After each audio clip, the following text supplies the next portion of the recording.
আচ্ছা দেখো, আমরা লাস্ট ক্লাসে তোমাদের ম্যাথ সেকেন্ড পেপারে চ্যাপ্টার 6 অর্থাৎ কনিকটা শুরু করছিলাম। সো ওইখানে মোটামুটি কিছু থিওরি বলতে তোমাদের টোটাল চ্যাপ্টার একটা সামারি আকারে আইডিয়া দিয়েছিলাম। ওইখানে বৃত্ত, উপবৃত্ত, পরাবৃত্ত, অধিবৃত্ত, একজোড়া সরলরেখা এগুলো সম্বন্ধে মোটামুটি বলছিলাম, মানে ইন জেনারেল একটা আইডিয়া। সো আজকে আমরা মেইন চ্যাপ্টারে ঢুকবো, মানে 6.1, তারপর 6.2 আর 6.3। সো আজকে 6.1টা একটু টাচ করার চেষ্টা করবো, মানে 6.1-এ যে থিওরিগুলো আছে তোমাদের আমি আগে বলছি যে 6.1-এ পরাবৃত্ত নিয়ে আলোচনা করছে, তারপর 6.2-তে উপবৃত্ত আর 6.3-তে অধিবৃত্ত নিয়ে আলোচনা করছে। আর বাদবাকি যেই দুইটা কনেক্স আছে, মানে বৃত্ত আর তোমাদের একজোড়া সরলরেখা, এটা কিন্তু আমরা ফার্স্ট পেপারে পড়ে আসছি। সো বাকি তিনটা আমরা এখানে এই তিনটা অধ্যায় আলোচনা করবো, মানে 6.1, 6.2 আর 6.3-তে। সো আজকে 6.1-এর মোটামুটি থিওরিগুলো একটু দেখতে চাচ্ছি। সো তোমরা মেইনলি 6.1-এ তোমাদের প্যারাবোলা বা যেটা পরাবৃত্ত সেটা নিয়ে আলোচনা করছে। ওরা বলছে তোমাদের এরকম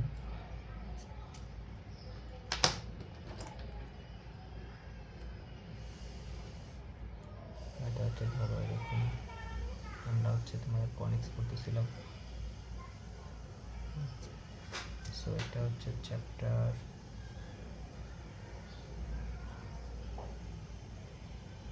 6.1, 6.1। এখানে তোমাদের মেইনলি পরাবৃত্ত বা প্যারাবোলা নিয়ে আলোচনা করা হচ্ছে।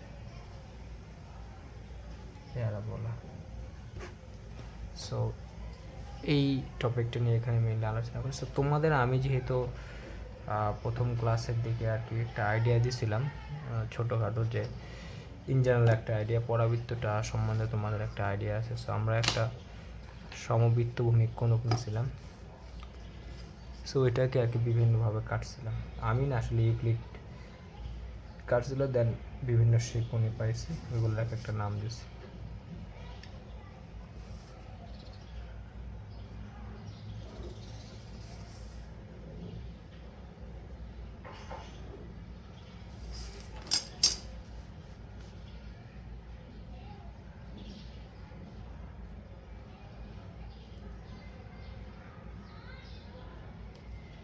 সো এটা ছিল আমাদের একটা সমবৃত্ত ভূমিক কোণক। সো আমরা বলছিলাম যে সমবৃত্ত কোণকে আমরা কী করবো, ধার, এই যে দুটো ধার আছে এই ধারের সমান্তরালে কাটবো একদম ভূমিকে সেট করে। তাহলে দেখো আমরা কি পাই, এরকম এটাকে বলা হচ্ছে এইচ বা ধার, এইচ বা ধার বলছিলাম। সো এই ধারের সমান্তরালে আর কি কাটবো এরকম।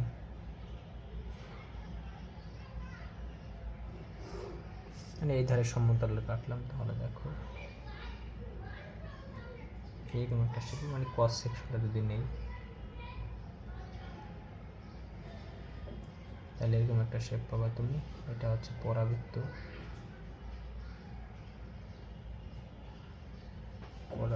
বা তুমি এই ধারের সমান্তরাল কাটতে পারো এরকম।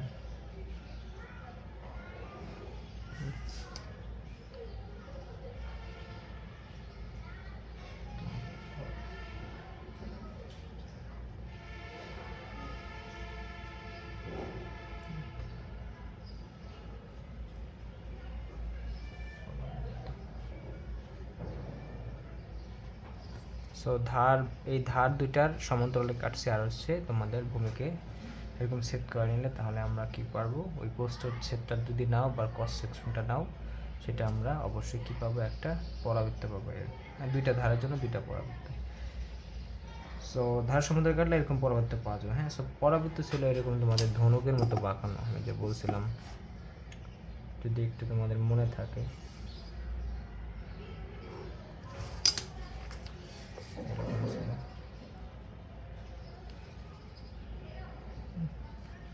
সো এরকম ছিল, মানে এই অংশটাকে যদি একটু আলাদা করে দেখো তাহলে এরকম আসবে, বুঝতে পারছো? সো এটা ছিল আমাদের লাস্ট ক্লাসের পরাবৃত্ত সম্বন্ধে একটা আইডিয়া, যদিও আমি ইন জেনারেল আইডিয়া দিছি, বাকিগুলো নিয়েও। সো এখন কথা হচ্ছে পরাবৃত্তর গাণিতিক সংখ্যাটা কীরকম ছিল সেটাও কিন্তু তোমরা জানো। মানে গাণিতিক সংখ্যাটা ওইখানে শুধু পরাবৃত্তই না, আমরা একদম কনেক্সে যে সাধারণ যে সংখ্যাটা ছিল বা সাধারণ সমীকরণটা সহকারে দেখাইছি। সো পরাবৃত্তের সংখ্যাটা বা সমীকরণটা ওইখান থেকেই আসবে। সো যদি তোমাদের একটু সংখ্যাটা মনে থাকে, যেমন এরকম ছিল,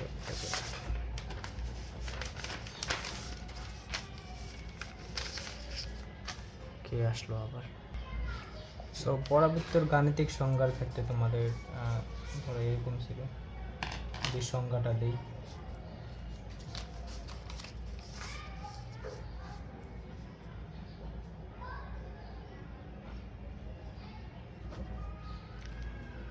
সংজ্ঞার ক্ষেত্রে তোমাদের ওরা তিনটা জিনিসকে উল্লেখ করতে বলছিল, একটা নির্দিষ্ট বিন্দু, একটা নির্দিষ্ট সরলরেখা, আর একটা হচ্ছে তোমাদের চলমান বিন্দু।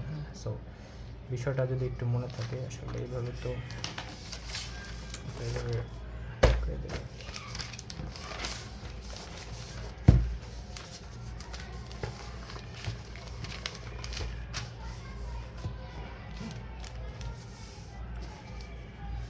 সো এইরকম ধরো আমি আগে একটা নির্দিষ্ট বিন্দু নিয়ে নিই। ধরো এটা হচ্ছে আমার একটা নির্দিষ্ট বিন্দু। সো নির্দিষ্ট বিন্দু ছিল এস, যেটার স্থানাঙ্ক আলফা কমা বিটা ছিল, তোমাদের যদি মনে থাকে। আর তোমাদের একটা চলন বিন্দু ছিল, আর একটা নির্দিষ্ট সরলরেখা ছিল। সো এটা ধরো হচ্ছে আমার নির্দিষ্ট একটা সরলরেখা, এখানে নির্দিষ্ট একটা সরলরেখা। এই সরলরেখা ধরো এটার সমীকরণ ছিল এরকম, এটা হচ্ছে নির্দিষ্ট সরলরেখা।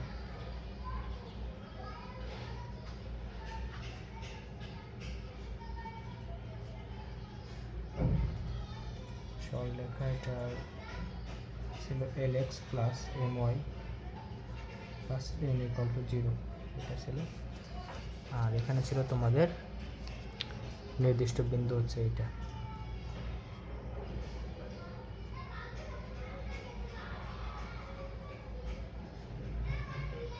আর আরেকটা ছিল তোমাদের চলমান বিন্দু। ধরো এইখানে একটা চলমান বিন্দু নিলাম আমি, এটা হচ্ছে চলমান বিন্দুর স্থানাঙ্ক হচ্ছে x, y। সো এটা হচ্ছে তোমাদের চলমান বিন্দু।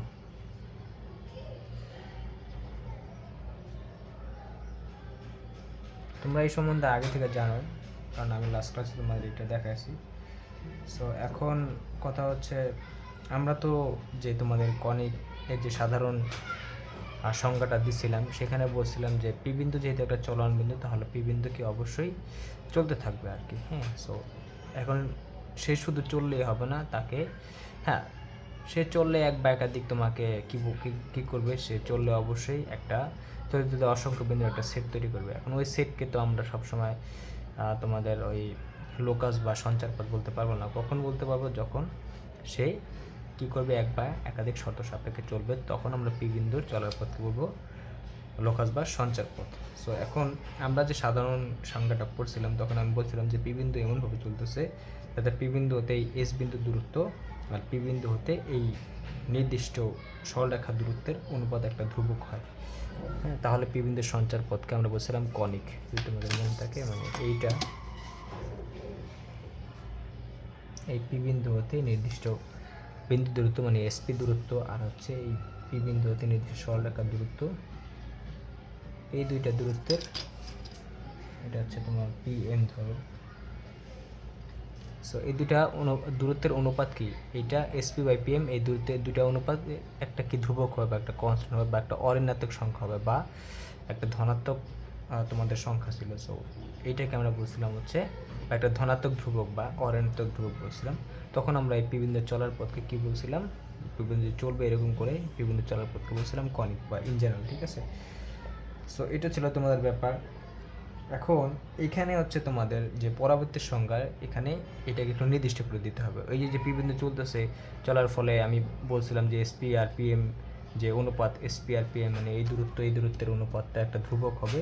সো এইটা পরাবর্তীর ক্ষেত্রে নির্দিষ্ট করে দিচ্ছে। ওরা বলতেছে যে এই এসপি দূরত্বটা আর পিএম দূরত্ব যদি সমান হয়, মানে যদি তোমার এই এসপি দূরত্ব আর এই পিএম দূরত্ব যদি সমান হয়, সো তাহলে পি বিন্দু চলার পথকে ওরা বলবে হচ্ছে পরাবৃত্ত। হ্যাঁ, পি বিন্দু চলার পথকে তো আমরা কনিকই বলতেছি কনিক্স ইন জেনারেল।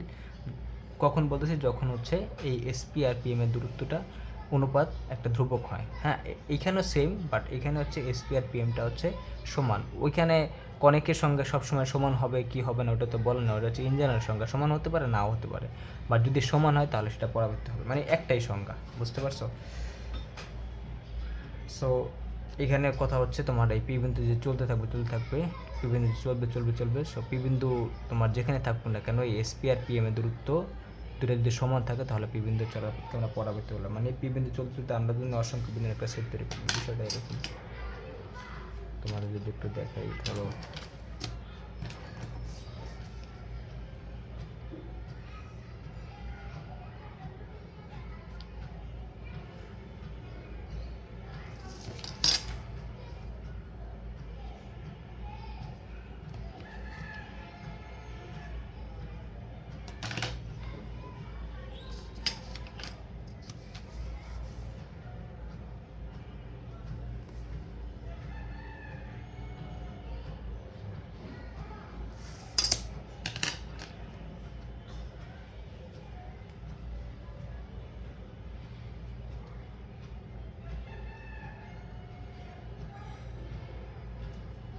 এটাও পি বিন্দু, আমি একটু দেখাইতেছি। এটা এরকম।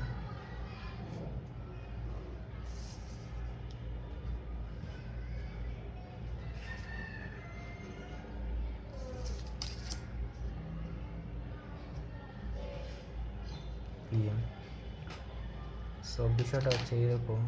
ধরো বিষয়টা দুঃখজনক আসলে, এটাও পি বিন্দু আর কি। হ্যাঁ, সো এইরকম হবে আর কি।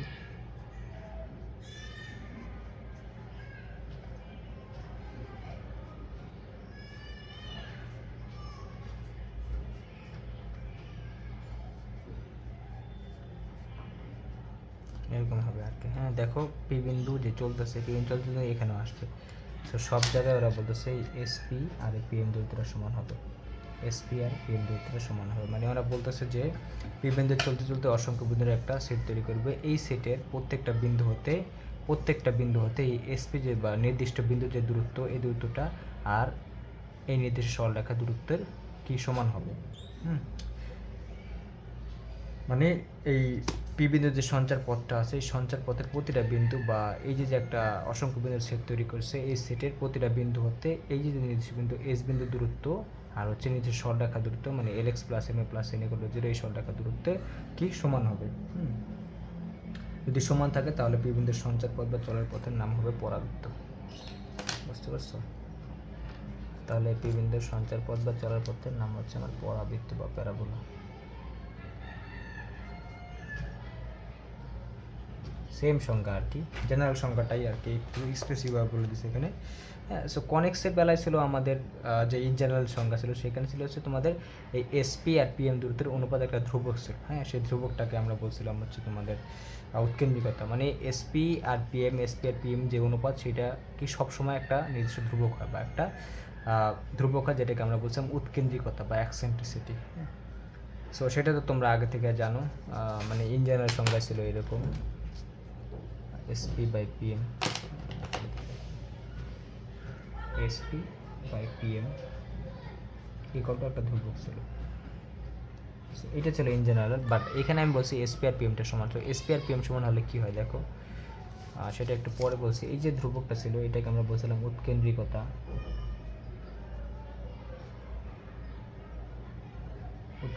বা এটাকে বলছিলাম উৎকেন্দ্রতা, বা এটাকে আমরা বলছিলাম এক্সেন্ট্রিসিটি, যেটা আমরা ই দ্বারা প্রকাশ করছি। বুঝতে পারছো? সো এটা ছিল তোমাদের একদম জেনারেল আইডিয়া। সো এখন দেখো, আমরা যেহেতু বলতেছি এখানে এসপি আর পিএমটা সমান, মানে এই দুটো সমান, তাহলে এই অনুপাতটা কি 1 হয়ে যাবে।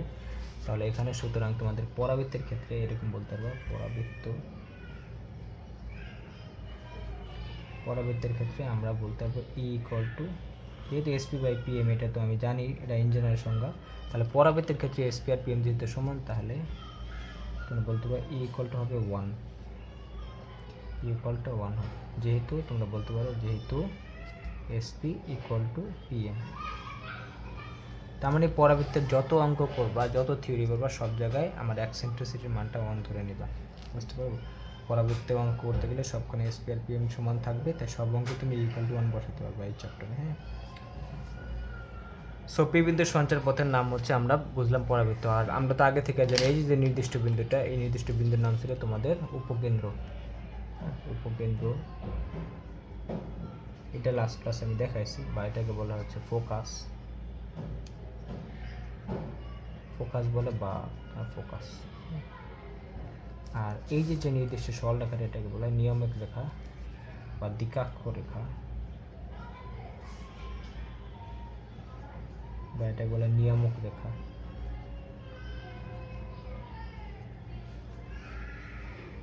নিয়ামক রেখা বা এটাকে বলা হয় ডাইরেক্ট্রিক্স বলে, ডাইরেক্ট্রিক্স, এটা আমি জানি। আর এটাকে বলা হয়েছে তোমাদের, এই দূরত্বটাকে বলা হয়েছে নিয়ামক রেখার দূরত্ব বা দ্বিকাক্ষ রেখার দূরত্ব।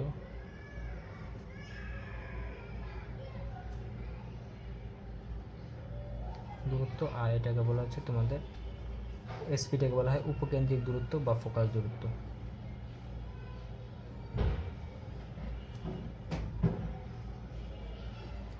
বা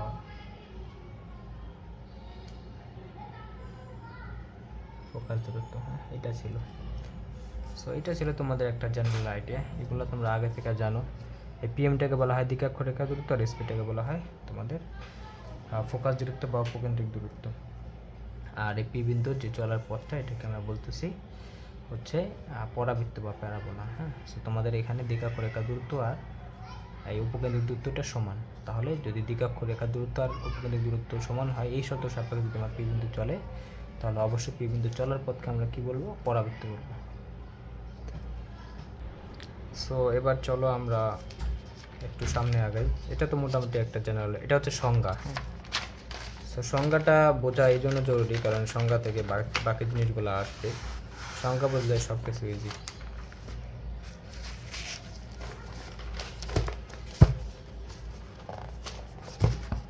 সো এবার চলো আমরা হচ্ছে আসল ছবিটা আঁকি। এই ছবিটা বুঝতে পারলে তোমরা বাকি, আসলে তোমাদের এখানে 3টা টাইপের পরাবৃত্ত হয় বা তোমাদের পড়তে হয়। সো 3 টাইপের ভিতরে প্রথম যে টাইপটা, এটা হচ্ছে সবচেয়ে সহজ। বা তোমরা যখন আমি তোমাদের বৃত্ত পড়াইছিলাম, তখন কিন্তু বৃত্তের 3টা সমীকরণ মেইনলি দেখাচ্ছিলাম, একটা সরল সমীকরণ, আর একটা হচ্ছে জেনারেল সমীকরণ, আর একটা ছিল এইচ কমা কে কমা আর দিয়ে। সো সরল সমীকরণটা সবচেয়ে সহজ ছিল, x square plus y square equal to r square. So এখানেও সেমভাবে 3টা আর কি সমীকরণ আসবে বা 3টা পরাবৃত্ত আসবে। বাট তোমরা যদি প্রথমটা বুঝো, প্রথমটা সবচেয়ে সহজ, এটা যদি বুঝো তাহলে বাকি 2টা এটা দিয়ে চালিয়ে দিতে পারবা, সমস্যা নেই। সো এখন কথা হচ্ছে, আমি জেনারেল ছবিটা একটু আঁকার চেষ্টা করি। এরকম আর কি, মানে আরেকটা ছবি আঁকি। সো হেডলাইনটা একটু পরে দিতেছি, কারণ জেনারেল সবগুলো ছবি এরকম হয়। যেমন আমি একটু কষ্ট করে আগে একটা, তোমরা যেহেতু তোমাদের আগে থেকে সব কিছু আইডিয়া আছে, সো চলো আগে আমরা হচ্ছে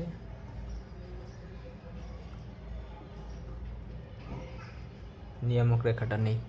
তো এটা হচ্ছে আমার নিয়ামক রেখা,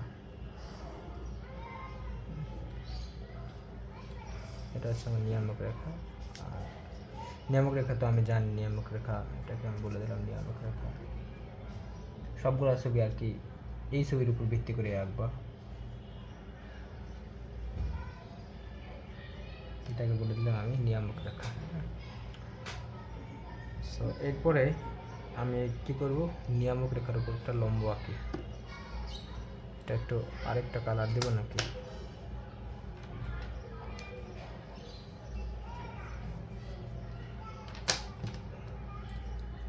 যাই হোক।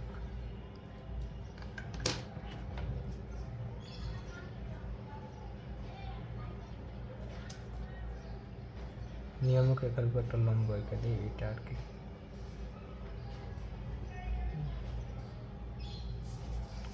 এটা হচ্ছে তোমাদের নিয়ামক রেখার উপর একটা লম্ব আঁকলাম। দেখো এটা তুমি বলতে পারো 90 ডিগ্রি। এখানে প্রতিটা পয়েন্টে আর কি মনে রাখা জরুরি, সো কোনোটা স্কিপ করবো না ছবিটা আঁকার সময়। সো এখন এই যে নিয়ামক রেখার উপর আমি একটা লম্ব আঁকলাম, এই লম্ব রেখার উপর আমি একটা বিন্দু নেই। তবে আমি এইখানে একটা বিন্দু নেই, এখানে একটা বিন্দু নিলাম। সরি, তোমাদের লম্ব রেখার উপর নিয়ামক রেখার উপর যেই রেখাটা লম্ব, এই রেখার উপর আমি কী করলাম, একটা বিন্দু নিলাম, এস একটা বিন্দু নিলাম। সো এস বিন্দু নিলে, আর আরেকটা হচ্ছে তোমাদের এই নিয়ামক রেখা আর এই লম্ব রেখাটা যে বিন্দু সেট করছে, এখানে একটা বিন্দু নিলাম। এটা হচ্ছে আমাদের মানে সেট বিন্দুটা হচ্ছে ধরো জেড বিন্দু, ধরো জেড বিন্দু।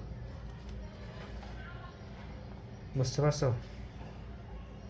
সো এখন এই যে এস আর জেড আছে, এইটার এই দুটার মধ্যবিন্দু নেই আর কি, মানে এই এর যে দূরত্বটা আছে এটার মধ্যবিন্দু নেই একটা, ধরো এইখানে আর কি, এখানে হবে। এটার মধ্যবিন্দু দিয়ে নিলাম, এটা ধরো নিলাম এই, এটা আমার এই, ঠিক আছে। সো তার মানে এই দূরত্ব কিন্তু সমান, যেহেতু মধ্যবিন্দু নিলাম। সো প্রথমে কী করছি, নিয়ামক রেখেছি, দেন নিয়ামক লম্ব আঁকছি, তারপর হচ্ছে আমি একটা এস বিন্দু নিয়েছি আর সেট বিন্দুটা নিয়েছি, এরপর এস যেটির মধ্যবিন্দু নিয়েছি এই। বুঝতে পারছো?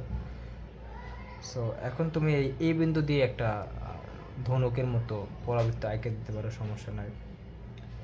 সো এখন দেখো আমি যদি একটু এঁকে দিই, একটু পরে আঁকি, কারণ ছবিটা একটু উল্টাপাল্টা হয়ে গেলে বা বাঁকা হয়ে গেলে পরবর্তীতে ঝামেলা হবে আর কি।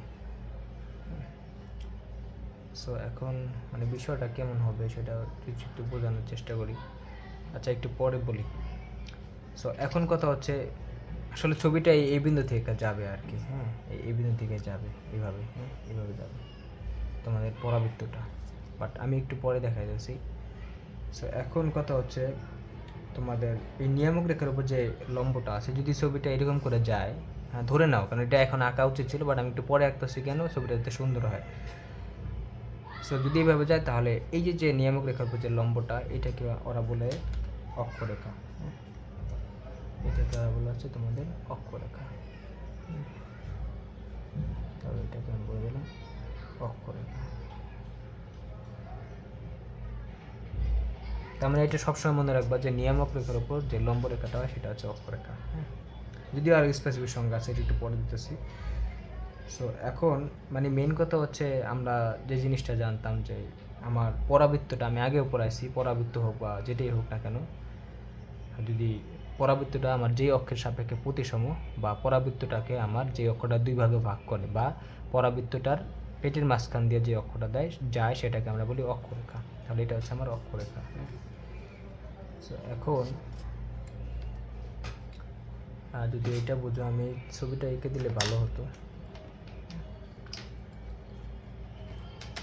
আচ্ছা একটু সিস্টেম করে ব্যাখ্যা দেওয়া হলে আবার সমস্যা আছে, পরিমাপে উল্টাপাল্টা মনে হবে।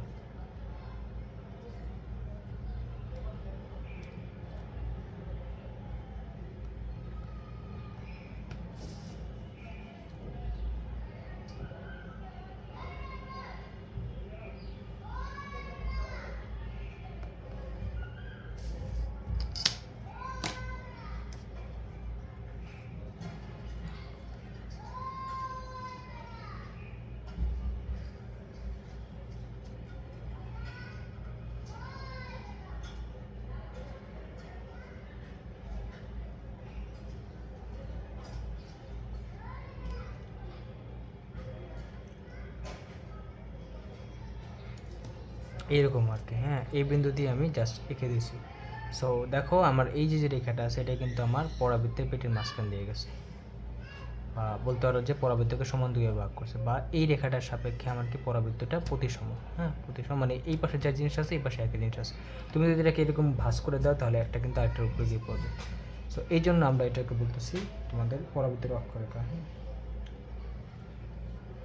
সো মেন কথা ইন জেনারেলভাবে মনে রাখো, এটা কিন্তু আমরা এক্স অক্ষ ওয়াই অক্ষ দিয়ে আগে দেখাচ্ছিলাম, বাট এটা কিন্তু এখানে এক্স অক্ষ ওয়াই অক্ষ না। হ্যাঁ, এটা কিন্তু আমার জাস্ট অক্ষরেখা। আমি এটাকে এক্স অক্ষ বলি না বা ওয়াই অক্ষ বলি না, এটা জাস্ট একটা অক্ষরেখা। হ্যাঁ, মানে পরবর্তীর অক্ষরেখা, এটাকে বলা হয় পরবর্তীর অক্ষরেখা। সো অক্ষরেখাটা পরবর্তীকে সমান দুই আর ভাগ করছে। হ্যাঁ, অথবা পরবর্তীটা তুমি বলতে পারো যে অক্ষরেখার সাপেক্ষে প্রতি সমান, এই জন্য এটাকে বলা হয় অক্ষরেখা। সো এখন কথা হচ্ছে অক্ষরেখা আমার এই পরবৃত্তটাকে যে বিন্দু ছেদ করে সেই বিন্দুটার নাম হচ্ছে তোমার শীর্ষবিন্দু। দেখো আমার এই যে অক্ষরেখাটা আছে, প্রতিটা কথা মনে রাখবো, আমার এই যে অক্ষরটা আছে এই অক্ষরেখাটা আমার পরবৃত্তটাকে যে বিন্দু ছেদ করে সেটা বলা হচ্ছে শীর্ষবিন্দু। তাহলে আমার এইটা হচ্ছে আমার শীর্ষবিন্দু। এই বিন্দু যে নিয়েছিলাম তোমাদের এর জেটের মধ্যবিন্দু, এটাকে বলা হয় শীর্ষবিন্দু।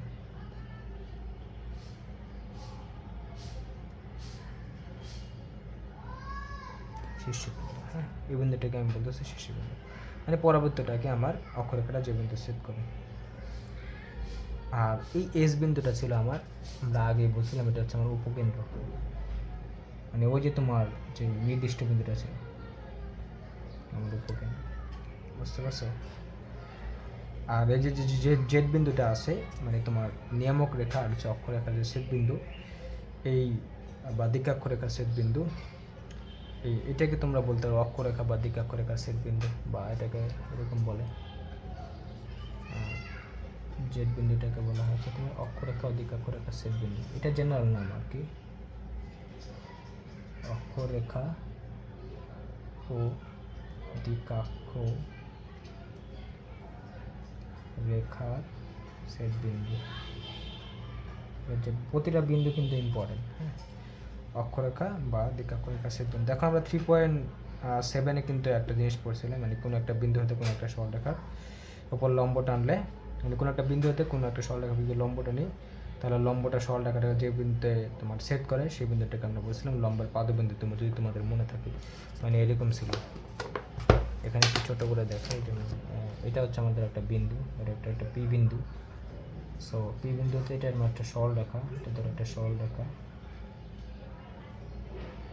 এই সরলরেখার যদি আমি লম্ব টানি, তাহলে এই যে লম্বটা আমার এই সরলরেখাটা যে বিন্দু ছেদ করছে এটাকে বলতেছে লম্বের পাদবিন্দু। লম্বটা এই সরলরেখাটাকে যে বিন্দু ছেদ করছে সেটাকে বলে লম্ব পাদ, মানে ধরো এটা হচ্ছে কিউ বিন্দু, বুঝতে পারছো? সো এটা হচ্ছে এরকম একটা ব্যাপার। সো এখানে দেখো সেম একটা ঘটনা ঘটছে। আমরা তো জানি যে তোমাদের নিয়ামক রেখা বা দিকাক্ষ রেখা যেটা ছিল এটাকে দিকাক্ষ রেখাও বলে, নিয়ামক রেখা বা দিকাক্ষ রেখা। সো নিয়ামক রেখা আর বা দিকাক্ষ রেখা আর হচ্ছে তোমার অক্ষরেখাটা কিন্তু পরস্পর লম্ব, এটা তো আমরা জানি। সো এখন দেখো আমাদের এই যে উপকেন্দ্র আছে এস, এই এস হতে যদি আমি এই নিয়ামক রেখার একটু লম্ব টানি, মানে এটা কিন্তু দেখো এস হতে নিয়ামক রেখার উপর লম্ব কিন্তু এস জেডটা, বুঝতে পারছো? তার মানে এই এস হতে এস বিন্দু হতে আমি নিয়ামক রেখার উপর লম্ব টানছি এস জেড, এই লম্বটা দেখো আমার এই নিয়ামক রেখাকে এই জেড বিন্দু সেট করছে। হ্যাঁ, মানে ওই আগের মতো। তাহলে এই যে এস জেড এটার পাদবিন্দু কিন্তু আমার জেড। হ্যাঁ, বা এই লম্বটার পাদবিন্দু কিন্তু আমার জেড। হ্যাঁ, তাই জেড বিন্দু করা মানে অক্ষরেখার পাদবিন্দু বলা হয়, আর তুমি বলতে পারো এটাকে অক্ষরেখার পাদবিন্দু।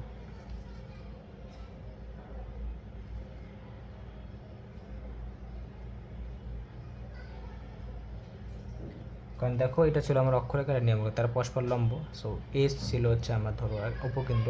সো আমি কী করছি এই বিন্দুতে বা যেটাই ধরো না কেন এইটার উপর একটা লম্বটা নিয়ে দিচ্ছি নিয়ামক রেখার উপর, আর এই লম্বটা কী করছে জেড বিন্দু ছেদ করছে, তাহলে জেড বিন্দু করে লম্বের পাদবিন্দু। সো এটাকে অক্ষের পাদবিন্দু বলো, সরি অক্ষরেখার পাদবিন্দু বলতে পারো তোমরা, মানে আগের মতো অক্ষরেখা ও দিকাক্ষরেখার ছেদ বিন্দু বলা যায়, সমস্যা নাই। সো এটা হচ্ছে তোমাদের ব্যাপার। এখন আমরা কি করি, এই যে বিন্দু আছে এটাকে আমি শীর্ষবিন্দু বলছি, এই বিন্দু দিয়ে আমি কি করি দিকাক্ষরেখার সমান্তরালে, মানে এই তোমাদের নিয়ামক রেখার সমান্তরালে কি করি একটা লম্ব টেনে দিই দেখো, বা একটা রেখা টেনে দিই, মানে এটা সমান্তরালে, মানে এইরকম বলতে পারো তুমি।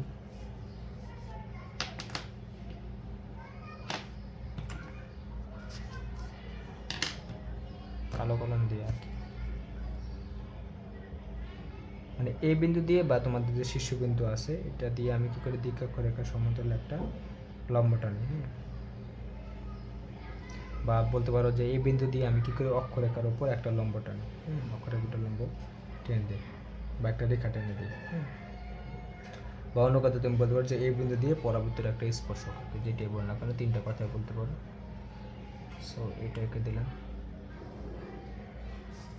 মানে তিনভাবে বলতে পারো। আমরা কি করছি, এই শীর্ষবিন্দু বা এই বিন্দু দিয়ে এই নিয়ামক রেখার সমান্তরালে একটা রেখা টেনে দিচ্ছি, অথবা তুমি বলতে পারো যে শীর্ষবিন্দু, বা তোমরা বলতে পারো যে এই বিন্দু দিয়ে আমি কি করছি, অক্ষরেখার উপর একটা লম্ব টেনে দিচ্ছি, বা অথবা বলতে পারো যে এই বিন্দু দিয়ে আমি কি করছি, এই পরাবৃত্তিটা একটা স্পর্শক এঁকে দিচ্ছি। বুঝতে পারছো? সো এটাকে বলা হবে তোমার এই বিন্দুতে মানে শীর্ষবিন্দু স্পর্শক। সো এই যে রেখাটা, এটাকে বলতেছে শীর্ষবিন্দুতে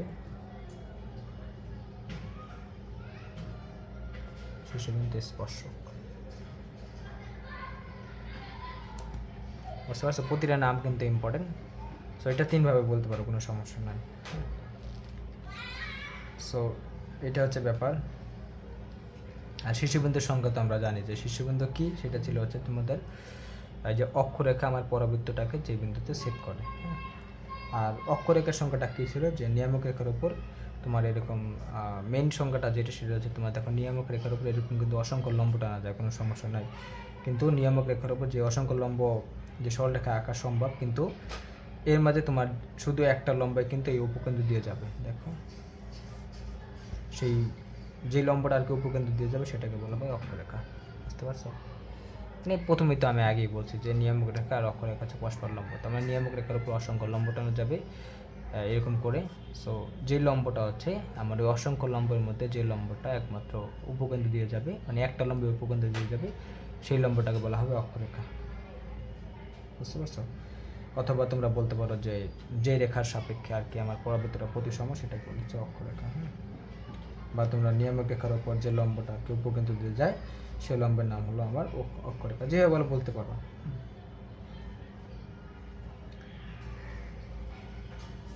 এটা হচ্ছে ব্যাপার। এখন দেখো আরেকটা কথা হচ্ছে, দেখো শুধু কিন্তু আমাদের নিয়ামক রেখা না, হ্যাঁ, শীর্ষবিন্দু দিয়ে যে স্পর্শকটাও কিন্তু আমাদের অক্ষরেখার উপর লম্ব।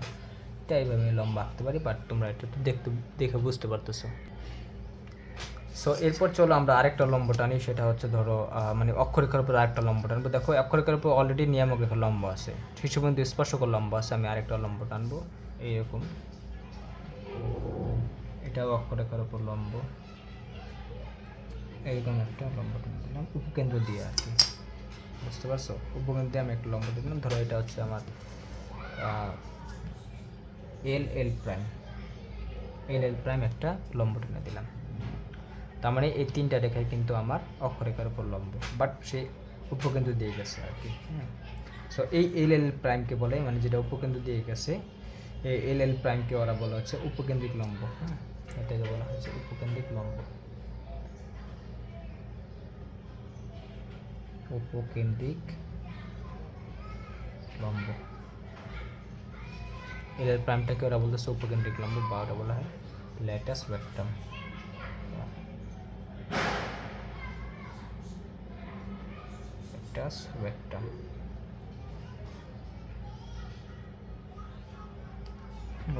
উপকেন্দ্রিক লম্ব বা ল্যাটাস ভেক্টম, দেখো তিনটাই কিন্তু আমার অক্ষরেখার উপর লম্ব।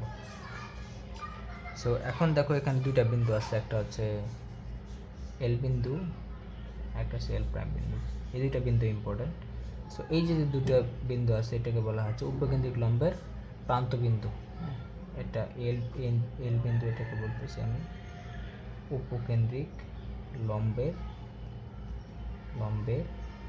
প্রান্ত বিন্দু। সেমভাবে এল প্রাইমকেও আমি বলবো উপকেন্দ্রিক লম্বের প্রান্ত বিন্দু। বুঝতে পারছো? সো এই পর্যন্ত আমার হলো আর কি, এই দুইটাকে বলা হয় উপকেন্দ্রিক লম্বের প্রান্ত বিন্দু। হ্যাঁ, মানে উপকেন্দ্রিক লম্বটা আমার কি করছে, যে এই যে উপকেন্দ্রিক লম্বটা আছে, এই লম্বটা আমার এই পরবর্তীকে দুটো বিন্দু সেট করছে, একটা হচ্ছে এল বিন্দুতে, একটা হচ্ছে এল প্রাইম বিন্দুতে। এই দুইটা বিন্দুকে বলা হয় উপকেন্দ্রিক লম্বের প্রান্ত বিন্দু। সো এটা বুঝতে পারলা, মানে উপকেন্দ্রিক লম্বের প্রান্ত বিন্দু। মানে তোমাদের আমরা তো জানি যে উপকেন্দ্রিক যে লম্বটা আছে উপকেন্দ্রিক লম্বটা আমার পরাবৃত্তকে যে দুইটা বিন্দু সেট করে সেই দুইটা বিন্দুকে আমরা বলতেছি উপকেন্দ্রিক লম্বের প্রান্তবিন্দু। সো এখন তার মানে আমরা এখানে টোটাল কিন্তু 5টা বিন্দু পাইছি, 1 2 3 4 5। হ্যাঁ, একটা ছিল তোমাদের উপকেন্দ্র, একটা ছিল তোমাদের শীর্ষবিন্দু, আর একটা ছিল তোমাদের বলতে পারো যে দিকাক্ষরেখা বা নিয়ামক রেখা, আর হচ্ছে তোমার এই অক্ষরেখার ছেদবিন্দু, আর বা এটাকে বলা হয় অক্ষরেখার পাদবিন্দু বলতে পারো, আর হচ্ছে দুইটা হচ্ছে তোমার উপকেন্দ্র লম্বের প্রান্তবিন্দু। তাহলে শীর্ষবিন্দু এ, উপকেন্দ্র এস, অক্ষরেখা দিকাক্ষরেখার ছেদবিন্দু হচ্ছে জেড, উপকেন্দ্রিক লম্বের প্রান্তবিন্দু হচ্ছে এল, আর হচ্ছে এল প্রান্ত, মানে টোটাল 5টা বিন্দু। আর দেখো এখানে রেখাও পাইছি হচ্ছে আমরা 4টা, একটা পাইছি হচ্ছে তোমাদের অক্ষরেখা পাইছি একটা, আরেকটা পাইছি নিয়ামক রেখা, আরেকটা পাইছি তোমাদের শীর্ষবিন্দু স্পর্শক, এই দুটো, আরেকটা হচ্ছে তোমাদের উপকেন্দ্রিক লম্ব। সো এখন আমরা চলো এবার আরেকটু আগাই। এই পর্যন্ত বুঝতে পারছো তো? দেখো এই যে জিনিসগুলো এই পর্যন্ত আমি বলছি, এটা কিন্তু তোমাদের টাইপ 1-এর পরাবৃত্ত পড়ায়, টাইপ 2-এর পরাবৃত্ত পড়ায়, টাইপ 3 পড়ায়, সবগুলোর জন্য সেম। সো এই জিনিসগুলো তোমাদের সবসময় মুখস্থ রাখতে হবে। মুখস্থ বলতে মাথার ভিতরে এগুলো একদম গেঁথে রাখো। সো এরপর হচ্ছে চলো আমরা একটা চলমান বিন্দু নেই, কারণ আমাদের দেখো দুইটা জিনিস অলরেডি নেওয়া হয়েছে, একটা হচ্ছে তোমাদের নির্দিষ্ট বিন্দু আর নির্দিষ্ট সরলরেখা। সো নিয়ম অনুসারে আমরা কী করি, একটা চলমান বিন্দু নিই। ধরো এটা হচ্ছে আমরা চলমান বিন্দু এখানে নিলাম PXY, এটা তো আগেই ছিল তাই না, কারণ চলমান বিন্দু চলতে চলতে তো এটা বানাইছে। সো এটা হচ্ছে আমার চলমান বিন্দু। সো এখন দেখো তোমাদের পরাবৃত্তের উপর আমি কি PXY একটা যে কোনো একটা চলমান বিন্দু নিচ্ছি। হ্যাঁ, সো এখন দেখো আমার এই যে SP দূরত্বটা আমরা বলছি, এটা হচ্ছে, চলো SP একটা দূরত্ব দিই, এটা একটু অন্য কালার দিলে, ধরো এটা দিই আর কি। এই যে SP আছে, এটা কিন্তু আমরা বলছিলাম ফোকাস দূরত্ব, বা তোমাদের এটাকে আমরা বলছিলাম হচ্ছে তোমাদের ফোকাস দূরত্ব বলতে পারো, বা তোমাদের বলতে উপকেন্দ্রিক দূরত্ব যেটা ছিল আর কি, বা এটাকে বলা হয় স্পেরিয়া, তুমি উপকেন্দ্রিক দূরত্ব বলতে পারো। এখন এটাকে লিখে দিব নাকি, এটা উপকেন্দ্রিক দূরত্ব ছিল যদি মনে থাকে, বেশি জিনিস লিখতে গেলে অনেক হিবিজিবি হয়ে যাবে। এটা হচ্ছে উপকেন্দ্রিক দূরত্ব, বা এটাকে আমরা বলছি হচ্ছে তোমাদের ফোকাস দূরত্ব যেটা। আর একটা ছিল তোমাদের পিএম ছিল আমাদের নিয়ামক রেখার দূরত্ব। পিএম হচ্ছে এইটা।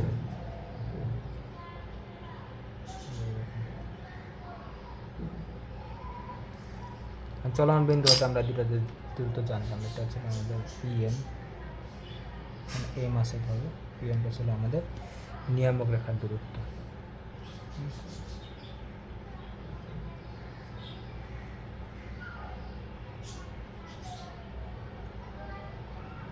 নিয়ামক রেখার দূরত্ব। সো আমরা কিন্তু সংজ্ঞা অনুসারে জানি যে পরাবৃত্তের ক্ষেত্রে এসপিটা আর পিএমটা কিন্তু সমান, এই দুটা দূরত্ব কিন্তু সমান। আর যার কারণে আমাদের এসপি আর পিএমটা 1 আসছিল, বা উৎকেন্দ্রিকতার মানটা আমার 1 আসছিল, এর মানটা। হ্যাঁ, সো পি হচ্ছে আমার চলমান বিন্দু। আমি তো জানি সবসময় আমার কি হবে, যে এসপি দূরত্বটা আর পিএম দূরত্বটা সমান রেখে সে চলতে থাকবে আর কি। সো এখন কথা হচ্ছে, দেখো যেহেতু আমার পি একটা চলমান বিন্দু, অবশ্যই কি পি বিন্দু চলতে থাকবে, আর পি বিন্দু চলার শর্ত কি, এই এসপি আর পিএম দূরত্বটা কিন্তু সমান হবে। তো দেখো পি বিন্দু চলতে চলতে চলতে চলতে চলতে চলতে এইভাবে চলবে আর কি। সে কিন্তু চলতে চলতে একটা সময় আমার কি এই বিন্দুতে বা শীর্ষ বিন্দুতে আসবে, বুঝতে পারছো? এখন এই বিন্দুতে বা শীর্ষ বিন্দুতে আসলে আমার এসপি দূরত্বটা কিন্তু এটা হয়ে যাবে, আর পিএম দূরত্বটা কিন্তু এটা হয়ে যাবে। তার মানে এই এসপি বলো, বা তোমাদের এই যে এস দূরত্বটা আর এই যে দূরত্বটা কিন্তু সমান পরাবৃত্তের বেলায়, যেহেতু আমরা বলছি যে পি বিন্দু এমনভাবে চলবে যাতে সর্বদা উপকেন্দ্রিক দূরত্ব আর দিকাক্ষরেখা বা নিয়ামক দূরত্বটা সমান হয়, বুঝতে পারছো? কারণ দেখো এই বিন্দুটা কিন্তু আমার এই বা শীর্ষ বিন্দুটা কিন্তু আমার পরাবৃত্তের উপরস্থ একটা বিন্দুই, তার মানে আমার এএস ইকুয়াল টু কিন্তু এজেড হবে। আগেই আমি বলছি এটার মধ্যবিন্দু নিয়েছিলাম আঁকার সময়, তার মানে এএস ইকুয়াল টু কিন্তু এজেড হবে। আর এই দুইটা দূরত্ব পরাবৃত্তের বেলায় এই দুইটা দূরত্ব সবসময় কিন্তু সমান হবে।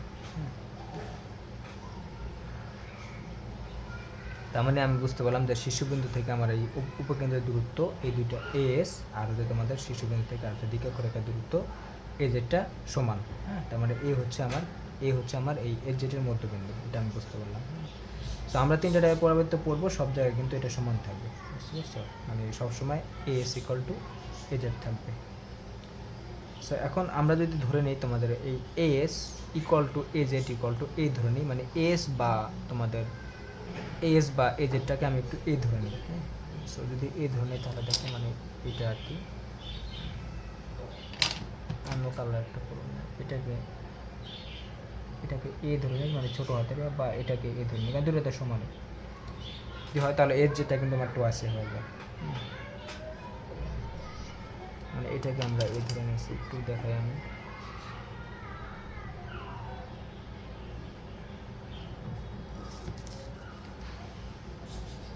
এটা এ, এইটাও এ, বুঝতে পারছো? তাহলে আমাদের এটা হচ্ছে 2a হবে, মানে এই পুরাটা হচ্ছে 2a হবে। এটা একটু দেখালে হয়,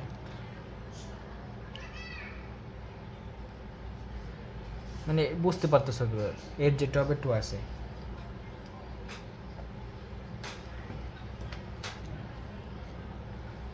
সো এটা একটু বোঝানোর জন্য আমি যদি একটু রাফ ছবি আঁকি, এখানে অনেক হেবিজিবি হয়ে যেতেছে।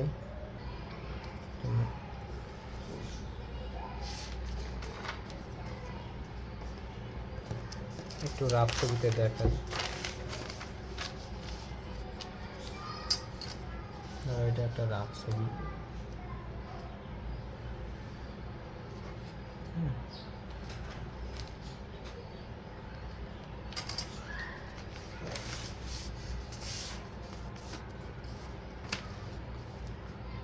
তো এটা ছিল তোমাদের একদম ছোট করে আঁকি, এটা ছিল তোমাদের নিয়ামক রেখাটা যদি মনে থাকে। আর হচ্ছে তোমাদের আমরা বলছিলাম এটা হচ্ছে আমাদের ছিল একটু নিচে নেই, উপরে নিলে হয়। এটা ছিল তোমাদের অক্ষরেখাটা, মানে নিয়ামক রেখার উপর লম্ব। সো এটা ছিল আমাদের জেড বিন্দু। আর এটা যদি এটা ছিল আমাদের এস বিন্দু, ধরো এখানে এস বিন্দু, তাহলে এটার মধ্যবিন্দু হচ্ছে আমার এই, এটা ছিল এই বিন্দু। সো এই বিন্দু থেকে আমরা এরকম লম্বটা নিতেছিলাম, এটা পরে আঁকলেও হয়, মানে আমাদের পরাবৃত্তিটা আর কীভাবে গেছিল যদি মনে থাকে আমাদের এরকম এরকম হয়েছিল।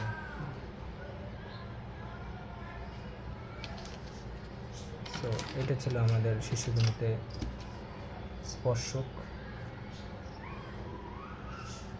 আর এটা ছিল আমার এল এর প্রাইম বা উপকেন্দ্রিক লম্ব।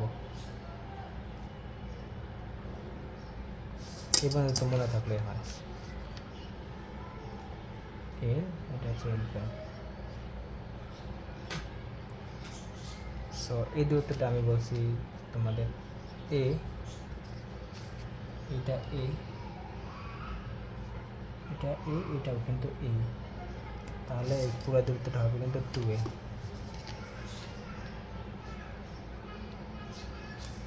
এর যেটা হবে 2a,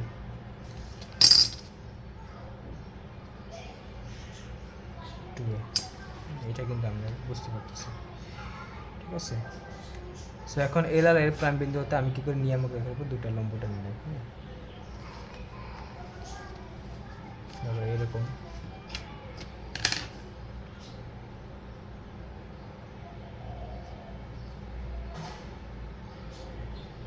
এটা দিলেও হয়, এইভাবে লম্বটা দিলে হয়, এটা এরকম এম এল এম, আর এখানে ধরো এল প্রাইম এম, এম প্রাইম যেটাই বলো। কেন আঁকলাম একটু পরে বলতেছি, এম প্রাইম, ঠিক আছে? দুটা লম্ব টানা রয়েছে, হ্যাঁ, মানে এল এম আর হচ্ছে এল প্রাইম এম প্রাইম। সো দেখো আমি বলছি কি যদি আমাদের এর যেটি ইকুয়াল টু 2s এ হয়, তাহলে কিন্তু দেখো এই এল এম আর এল প্রাইম এম প্রাইমটাও কিন্তু আমার 2s এ হবে, বুঝতে পারছো? মানে এটাও 2s এ হবে, এটাও 2a, এটাও কিন্তু 2a হবে। দেখো সমান এগুলো সব, বুঝতে পারছো? আর আমরা তো আবার জানি যে এসপি আর পিএম কিন্তু আমাদের সমান ছিল এখানে, এই যে এখানে এসপি দূরত্বটা আর পিএম দূরত্ব যদি সমান থাকে, মানে তোমাদের এই এটা তো দেখো এটা আমাদের পরাবৃত্তের উপরে একটা বিন্দু, তাহলে অবশ্যই আমার এই যে চলমান বিন্দু যদি এটাকে ধরো, তাহলে এটা থেকে আমার কি দেখো এই উপকেন্দ্রের দূরত্ব মানে এই এসপিটা বা এল এসটা যেটাই বলো আর হচ্ছে এটা কিন্তু সমান হবে। তাহলে এটা যদি 2 হয় এটা কিন্তু 2 হবে, এটাও কিন্তু আমার 2 হবে, এটা 2 হলে এটাও কিন্তু আমার 2 হবে। বুঝতে পারছো? কারণ আমরা পরাবৃত্তের শর্ত অনুসারে জানি আমার এই চলমান বিন্দু হতে আমার এই যে উপকেন্দ্রিক দূরত্ব চলমান বিন্দু হতে আমার যে উপকেন্দ্রিক যে দূরত্বটা বা উপকেন্দ্রিক দূরত্বটা আর হচ্ছে নিয়ামক দূরত্বটা সমান হয়। এটা যদি 2 হয় তাহলে এটা তো 2 হবে। বুঝতে পারছি? তার মানে এই পুরা এল প্রাইমটা দেখো আমার কি আসতেছে, এটাই আর কি বোঝানোর জন্য এখানে রাফ ছবিটা আঁকছি। তাহলে পুরা এল প্রাইম বা উপকেন্দ্রিক যে লম্বটা আছে এটার দৈর্ঘ্যটা হবে হচ্ছে পুরাটা হবে কিন্তু দেখো উপরে 2 এর নিচে 2, এটা মানে টোটাল কিন্তু 4 এ, টোটাল হচ্ছে 4 এ। এই জিনিসটা বুঝো কিনা দেখো, টোটাল এল প্রাইমটা হবে হচ্ছে আমার 4 এ।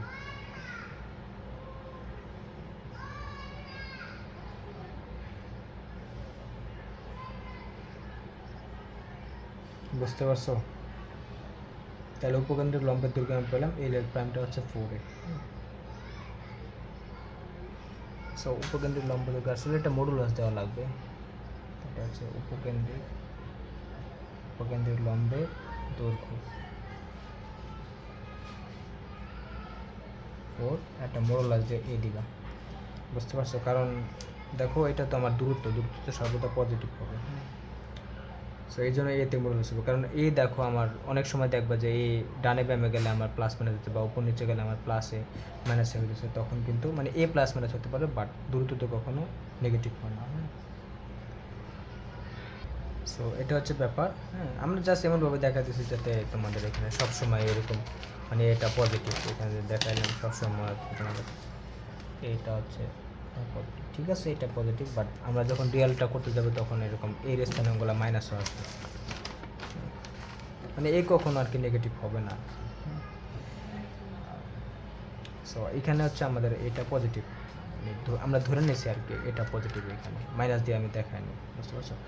সো কিন্তু স্থানাঙ্ক দিয়ে যখন দেখাবো তখন এটা কিন্তু আমার মাইনাস দেখা যাবে আর কি। হ্যাঁ, -2 +2 এরকম আর কি। হ্যাঁ, সো দ্রুত তো কখনো মাইনাস হয় না, এই জন্য দ্রুত বলে সবসময় এরকম মডুলাস দিবা। কারণ আমরা জাস্ট এখানে ইন জেনারেল শিখতেছি।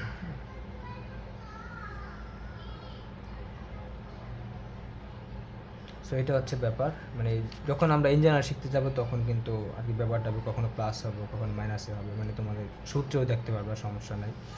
যে y=4x ওখানে -4ax-ও হবে, সো ওইটাও যখন দেখাবো একদম ইন জেনারেল জন্য তখন প্লাস মাইনাস হবে। হ্যাঁ, কিন্তু দূরত্ব তো কখনো মাইনাস হবে না, এই জন্য ওরা একটা মডুলাস দেয়, মডুলাস দিয়ে ওটাকে একটা প্লাস বানায় ফেলে। সো এটা একটু মাথায় রেখো, আমাদের সবসময় আমি একটু মডুলাস দিয়ে বলবো। সো এটা হচ্ছে ব্যাপার। তার মানে যদি তোমাকে উপকেন্দ্রিক লম্বের দৈর্ঘ্য এল প্রাইমটা তোমাকে যদি বলে যে শীর্ষবিন্দু থেকে উপকেন্দ্রের দূরত্বে কত গুণ, মানে এরকম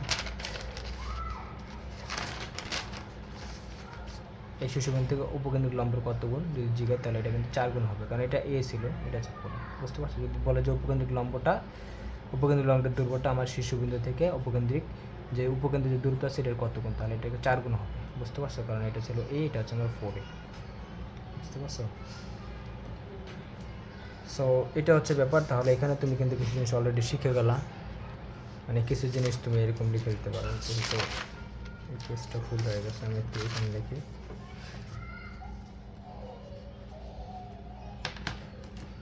তোমরা বলতে পারো যে শীর্ষবিন্দু, প্রথমে হচ্ছে তোমাদের যে শীর্ষবিন্দু ছিল এইটা ছিল হচ্ছে আমাদের এর জেটের মধ্যবিন্দু।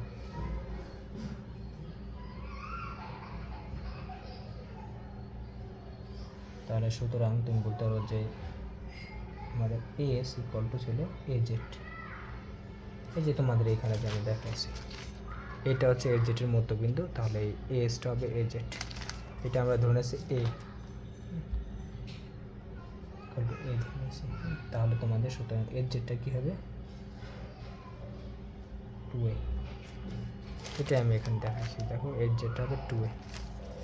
আর কিছু দূরত্ব পাইছি, যেমন এল প্রাইমটা আমি পেয়ে গেছি, এটা হচ্ছে তোমাদের 4a ছিল 4 গুণ, একটু আগে বলছি। মানে এখানে দেখো এইটা কিন্তু আমার এটা 4 গুণ ছিল, হ্যাঁ, বা এটা 4 গুণ ছিল, বা এটার দ্বিগুণ, বুঝতে পারছো?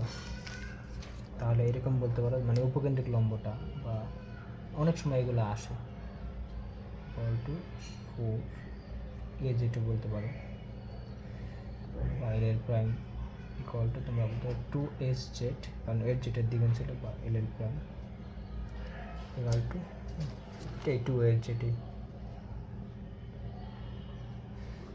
এটাই, বুঝতে পারছো?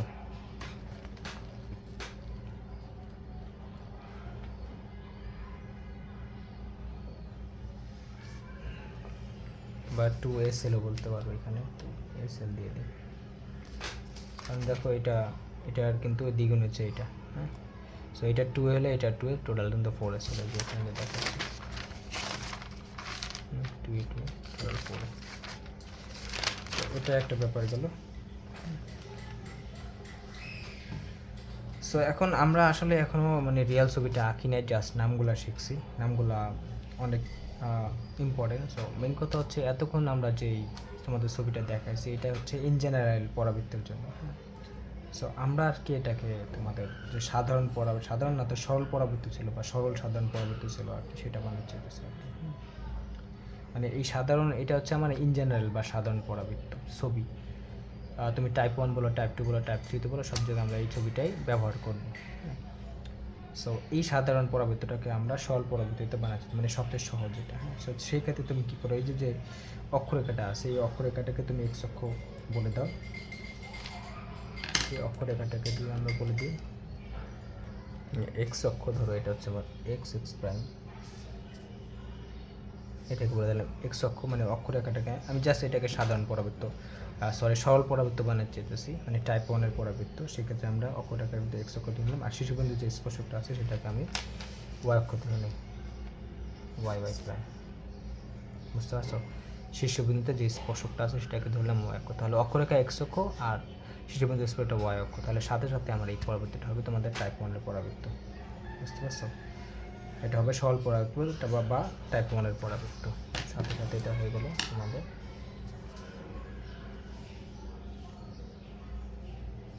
টাইপ 1 মানে সরল পরাবৃত্ত।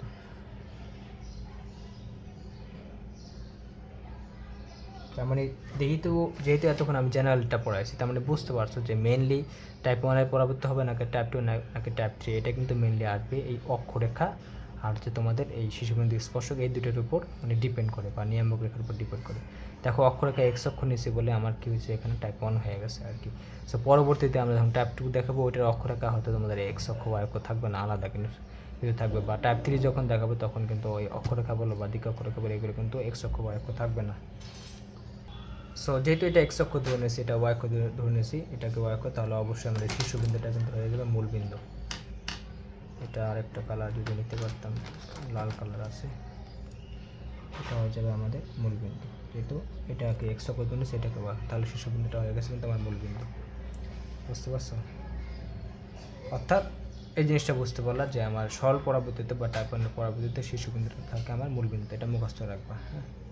সো সরল পরাবৃত্তির ক্ষেত্রে দুটো জিনিস মনে রাখতে হয়, মানে টাইপ 1-এর পরাবৃত্ত হওয়ার দুটি শর্ত। এক নম্বর হচ্ছে তোমার শীর্ষবিন্দু থাকবে হচ্ছে মূল বিন্দুতে,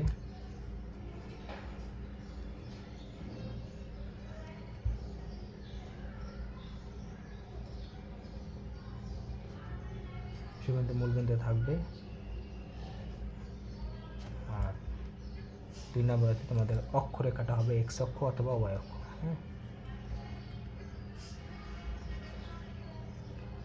অক্ষরেখা এক্স অক্ষ অথবা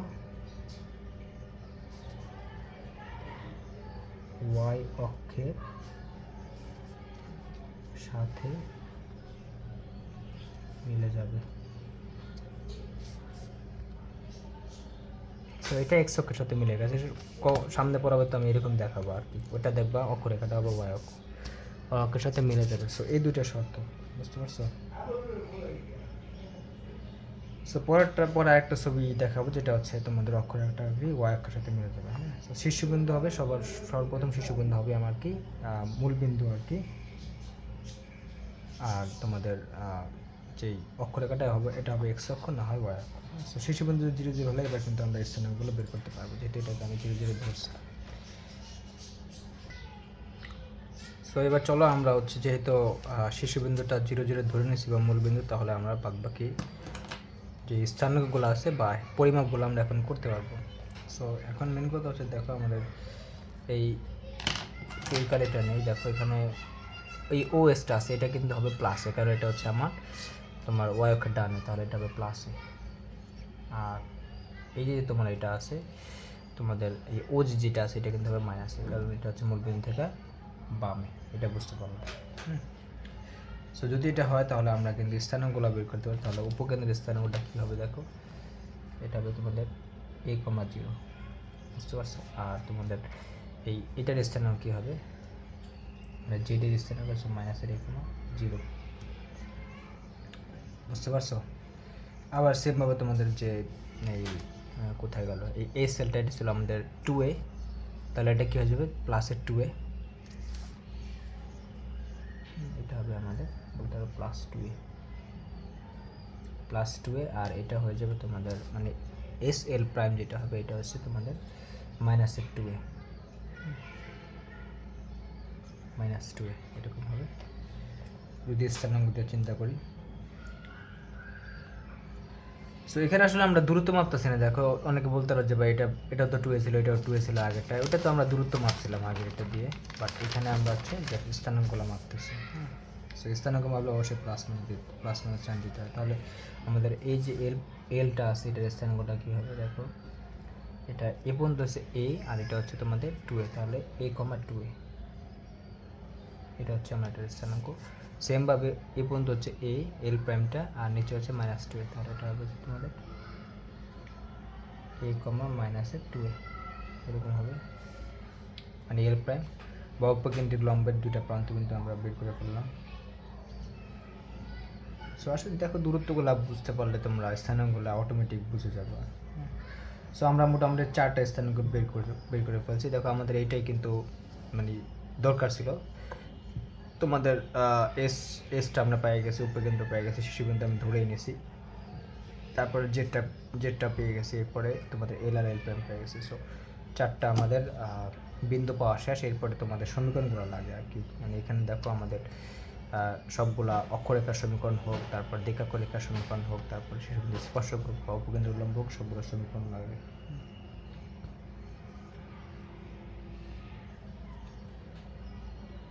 সো তুমি বিন্দুগুলো একটু আলাদা করে লিখে রাখতে পারো, যেমন এখানে যদি দেই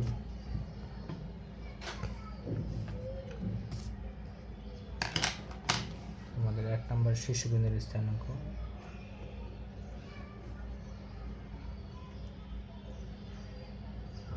শীর্ষবিন্দু ছিল আমাদের 0,0 বা মূল বিন্দু, তুমি ও 0,0 বলতে পারো, কোনো সমস্যা নেই। 2 নম্বর হচ্ছে বিন্দুগুলো আসবে জানতে উপকেন্দ্র ছিল এস, এটা আমরা পাইছি a,0। তারপরে 3 নাম্বার হচ্ছে আমরা পাইছি অক্ষরেখা ও দ্বিকাক্ষরেখা ছেদ বিন্দু,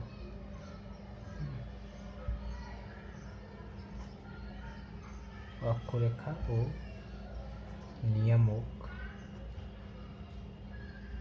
রেখার ছেদ বিন্দু।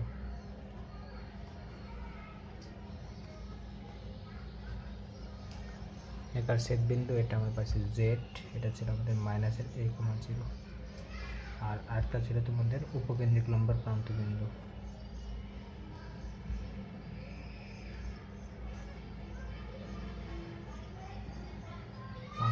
এটা ছিল আমাদের এল এল প্রাইম, যেটাই হয় এটা হচ্ছে a, +-2a। সো এরকম 4টা বিন্দু পাই, আর হচ্ছে তোমাদের সমীকরণ আছে। কয়েকটা সমীকরণ দেখো, এই জিনিসগুলো কিন্তু সব পরাবিতের জন্য না, এটা হচ্ছে টাইপ 1 জন্য। হ্যাঁ, এটা হচ্ছে তোমাদের টাইপ 1 জন্য আর কি, টাইপ 1 পরাবিত। তো যদি আমি তোমাকে বলে দিই এটা সমীকরণটা কি, এটা হচ্ছে y² = 4x। আমি সমীকরণটা একটু পরে প্রমাণ করতেছি, বাট মনে রাখো টাইপ 1 ক্ষেত্রে এটা সমীকরণ ছিল y = 4x। দেখাই দেবো না, এটা সমস্যা নেই।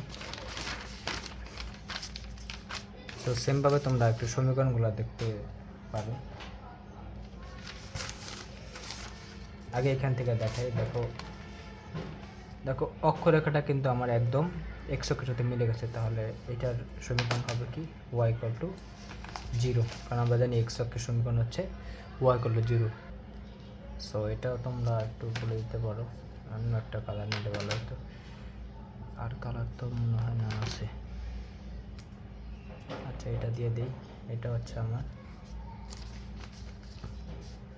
অক্ষরেখার সমীকরণ হবে y = 0। বুঝতে পারছো? কারণ অক্ষরেখাটা হচ্ছে x অক্ষের সাথে মিলে গেছে। আর শীর্ষবিন্দু যে স্পর্শক সেটা হচ্ছে আমার y অক্ষের সাথে মিলে গেছে, তাহলে শীর্ষবিন্দু স্পর্শকের সমীকরণ হবে x = 0। x = 0। বুঝতে পারছো?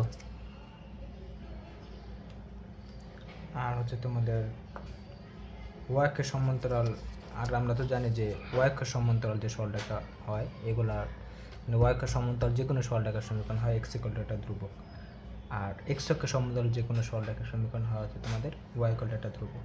সো এখন দেখো এখানে একটু বোঝার ব্যাপার আছে যে আমাদের উপকেন্দ্রিক যে লম্বটা আছে, মানে এই যে উপকেন্দ্রিক লম্বটা, এটা দেখো, এটা কিন্তু আমাদের এই y অক্ষের সমান্তরাল। তোমাদের উপকেন্দ্রিক লম্ব বলো আর হচ্ছে তোমরা কি বলে এই নিয়ামক রেখা বলো, যেটাই বলো, দুইটাই কিন্তু আমার y অক্ষের সমান্তরাল। সো এই জন্য হচ্ছে আমার দেখো উপকেন্দ্রিক লম্বটা সমীকরণ হবে তোমাদের x = একটা ধ্রুবক, যেহেতু এটা লম্ব, তাহলে এটা হবে x = +a, প্লাসে বলতে পারো তুমি, +a। এটা হচ্ছে উপকেন্দ্রিক লম্ব সমীকরণ, কারণ দেখো সে হচ্ছে মূলবিন্দু থেকে +a পরিমাণ ডানে আসে। কারণ x = ধ্রুবক, ধ্রুবকটা কী হবে, বা তুমি বলতে পারো যে মানে ও যেই বিন্দুটা দিয়ে যাবে সেই বিন্দুটার x এর মান। দেখো ও s বিন্দু দিয়ে গেছে, তাহলে x এর মান কি a ছিল, সেই জন্য এটা হচ্ছে উপকেন্দ্রিক লম্বের সমীকরণ। আর নিয়ামক রেখার সমীকরণ হবে কি, তাহলে দেখো সে হচ্ছে -a পরিমাণ বামে আসে। হ্যাঁ, সে হচ্ছে তোমার, আমি তো জানি সে y অক্ষের সমান্তরাল হলে x = ধ্রুবক হবে তার একটা তার সমীকরণ। তাহলে ধ্রুবকটার মান কি হবে, ধ্রুবকটার মান হবে সে কী পরিমাণ বামে আসে, বা সে যে বিন্দু দিয়ে গেছে সেই বিন্দুর x এর মান। দেখো সে -a, 0 বিন্দু দিয়ে গেছে, তাহলে এটা হবে হচ্ছে তোমাদের x = -a। বুঝতে পারছো? এটা হচ্ছে আমাদের নিয়ামক রেখার সমীকরণ। তাহলে আমরা 4টা সমীকরণ তো পেয়ে গেলাম। তাহলে 4টা বিন্দু স্থানাঙ্ক আর 4টা সমীকরণ আমরা সরলরেখার সমীকরণ আমরা পেয়ে গেছি। সো এটা আমি একটু লিখে দিতে পারি তোমাদের। সো এখানে মনে রাখার বিষয় হচ্ছে তুমি জাস্ট দেখবে, দেখো সবসময় মানে টাইপ 1 ক্ষেত্রে হলে সরলরেখাগুলো x অক্ষের সমান্তরাল হবে নাকি y অক্ষের, না হয় y অক্ষের সমান্তরাল হবে। x অক্ষের সমান্তরাল হলে আমরা জানি যে y = ধ্রুবক, আর y অক্ষের সমান্তরাল হলে x = ধ্রুবক। আর ধ্রুবকটা কী হবে, ও যে বিন্দু দিয়ে গেছে ওই বিন্দুর ভুজের মান অথবা কোটির মান আর কি। বুঝতে পারছো? সো এটা হচ্ছে ব্যাপার। এখন আমাদের হচ্ছে সমীকরণগুলো একটু লিখে দিই। এটাও তোমাদের যেহেতু এই ছবির জন্য আমি সমীকরণগুলো বের করতেছি, সো এটা হচ্ছে তোমাদের তোমরা বলতে পারো যে সমীকরণ ফর বিন্দুগুলো দেখছি, এবার সমীকরণগুলো লিখব। y² = 4x। 4x কেন আমি একটু পরে দেখাবো। সো 1 নম্বর হচ্ছে তোমাদের অক্ষরেখার সমীকরণ।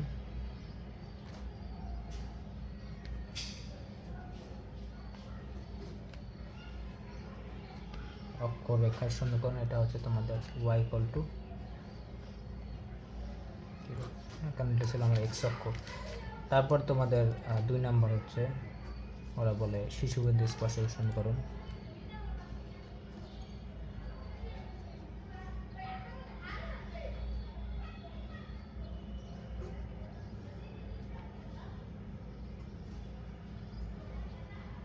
শীর্ষবিন্দুতে স্পর্শকের সমীকরণ এটা হচ্ছে তোমাদের x = 0। এটা ছিল তো ওয়াই কোডটা তোমাদের। 3 নম্বর হচ্ছে আমরা কি বের করছি, এটা হচ্ছে উপকেন্দ্রিক লম্বের সমীকরণ।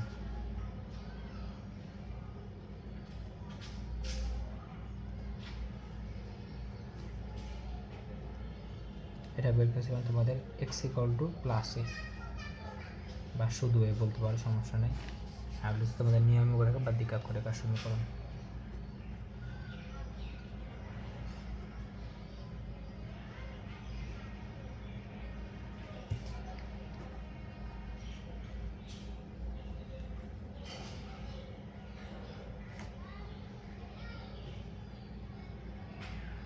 এটা হচ্ছে তোমাদের এক্স ইকুয়াল টু মাইনাস এ, বুঝতে পারছো? এটা হচ্ছে ব্যাপার। সো এটা গেল। এখন তোমাদের আরও কিছু দূরত্ব জানা লাগে, সেজন্য আমাদের আবার একটু ছবিটা করে যেতে হবে। সো আসলে আমরা মেনলি সমীকরণটা, এই পরবর্তী সমীকরণটা আর কি বের করতে চাচ্ছি, বুঝতে পারছো? সো দেখো, এখন আমরা যেহেতু জানি যে পি আমার একটা চলমান বিন্দু ছিল, সো আমরা কি করি, এই পি বিন্দু থেকে একটা লম্ব টেনে দিই এইরকম আর কি। মানে এই পি বিন্দু তো চলমান বিন্দু ছিল,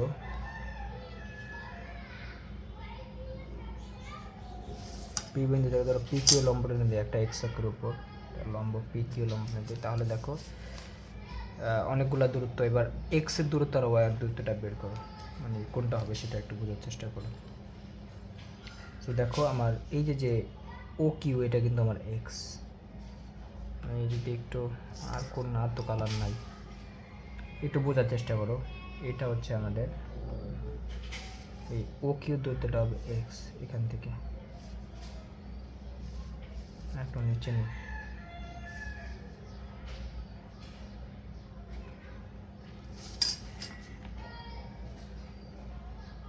এটা কিন্তু আমাদের এক্স দূরত্ব ও কিউটা, আর এই পি কিউটা কিন্তু আমার হবে ওয়াই দূরত্ব। আচ্ছা এখানে দেখি, এটা হচ্ছে আমাদের ওয়াই দূরত্ব, O Q x, P Q হচ্ছে তোমাদের ওয়াই, বুঝতে পারছো? তাহলে দেখো আমাদের যদি এই,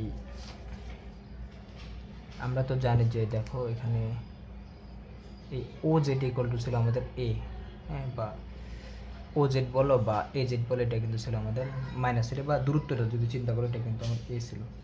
তাহলে দেখো আমাদের কিউ জেডটা কী হবে, মানে এইখান থেকে দেখো এই কিউ থেকে একদম জেড পর্যন্ত, মানে এই দূরত্বটা কী হবে দেখো,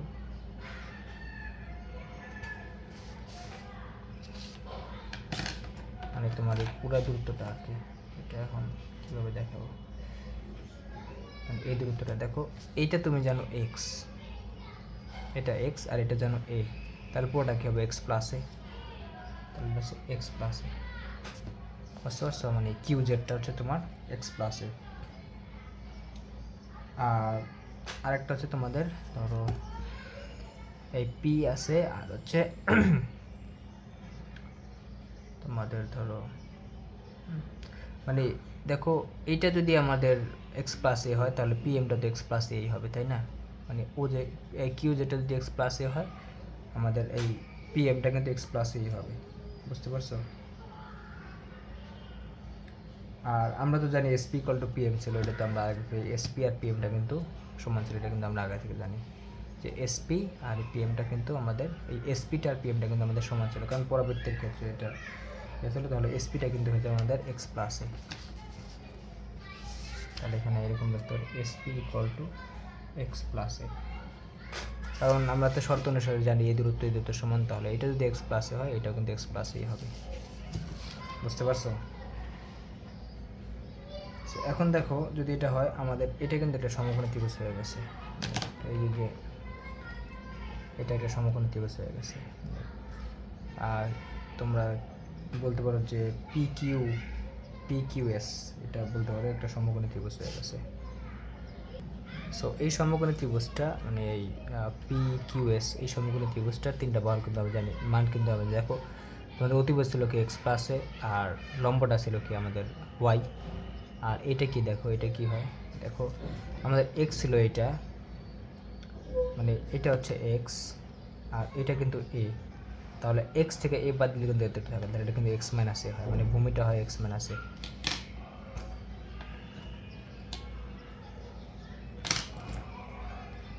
মানে এই ভূমিটা হয় হচ্ছে তোমাদের এক্স মাইনাস এ, বুঝতে পারছো? তাহলে ভূমি জানি লম্ব ওয়াই, আর এক্স প্লাস এ হচ্ছে তোমাদের অতিভুজ। হ্যাঁ, কারণ এস কিউ হচ্ছে আমাদের এক্স মাইনাস এ। তাহলে আমরা পরাবৃত্তের সমীকরণটা কিন্তু বের করে ফেলতে পারো, মানে টাইপ 1-এর পরাবৃত্তের যে আসল সমীকরণটা সেটা। তাহলে তোমরা এখানে একটু পিথাগোরাসটা অ্যাপ্লাই করো, তাহলে হয়ে যায়। যেমন আমি ত্রিভুজ, তাহলে বলতে পারো যে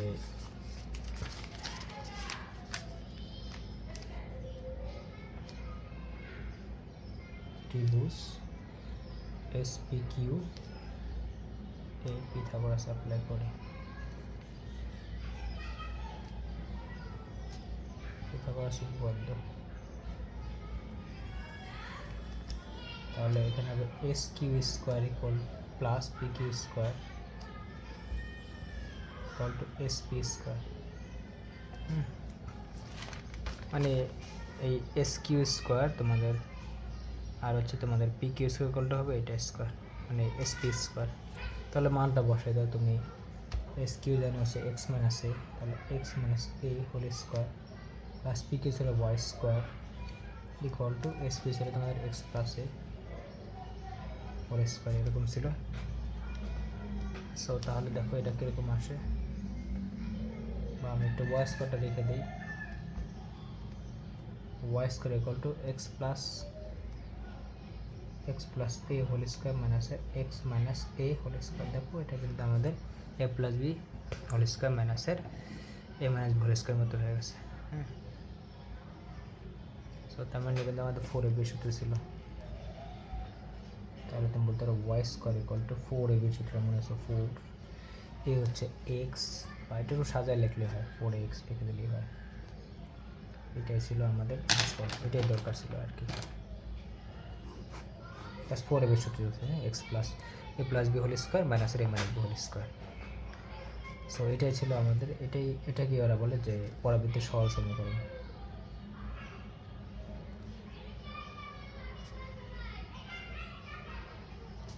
এই একটা জানলে তুমি বাদ বাকি সবগুলো পারবা, একটা বুঝলেই হয়।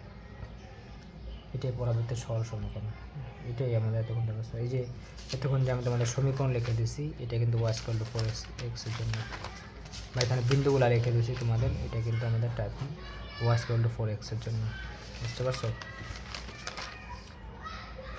সো এটা হচ্ছে বড়। হ্যাঁ, সো এখন দেখো এখানে দুইটা জিনিস বোঝার, একটা হচ্ছে তোমার দুইটা চলক আছে, ওয়াই এক্স আর ওয়াই আছে। দেখো এখানে ওয়াই এর সর্বোচ্চ পাওয়ার 2 আর এক্স এর সর্বোচ্চ পাওয়ার হচ্ছে 1, বুঝতে পারছো?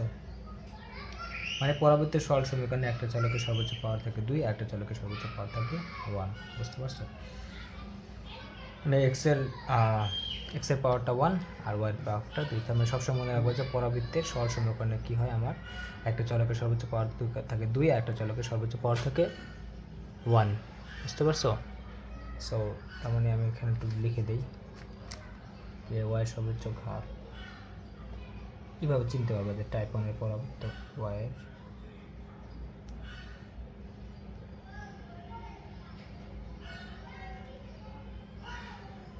সর্বোচ্চ ঘাত হচ্ছে 2 আর হচ্ছে এক্স এর সর্বোচ্চ ঘাত হচ্ছে 1, মানে একটা চলকের পাওয়ার সর্বোচ্চ পাওয়ার 2 থাকবে, একটা তো 1 থাকবে। আর একটা বিষয় হচ্ছে তোমার যার পাওয়ারটা 1 থাকবে পরবর্তীটা সেই অক্ষের সাপেক্ষে হচ্ছে প্রতিসম হবে। এরা লিখতে পারো যে যার ঘাত বা পাওয়ার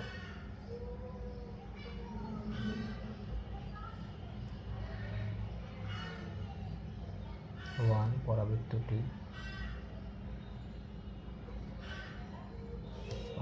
সেই অক্ষের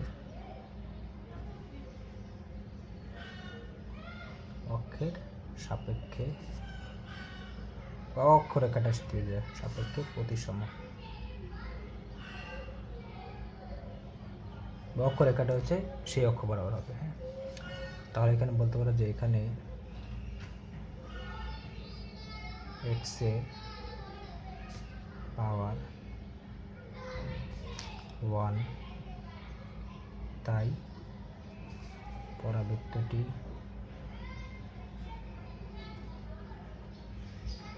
এক্স অক্ষের সাপেক্ষে প্রতিসম। বুঝতে পারছো?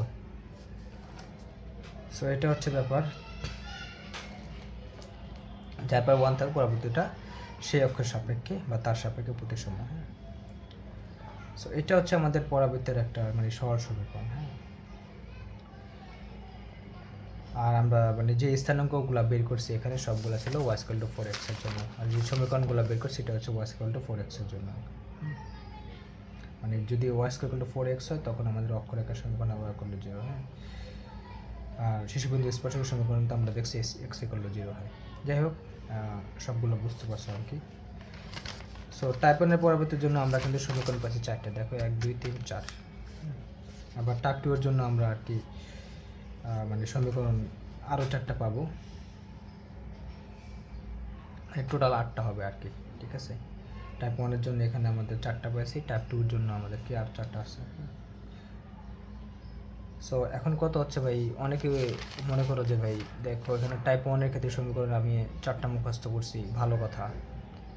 আর আরেকটা বিষয় আছে, এটা তো তোমাদের এক্স অক্ষের সাপেক্ষে প্রতিসম ছিল টাইপ 1 এ, আবার দেখবে তোমাদের ওয়াই অক্ষের সাপেক্ষে প্রতিসম হইতেছে।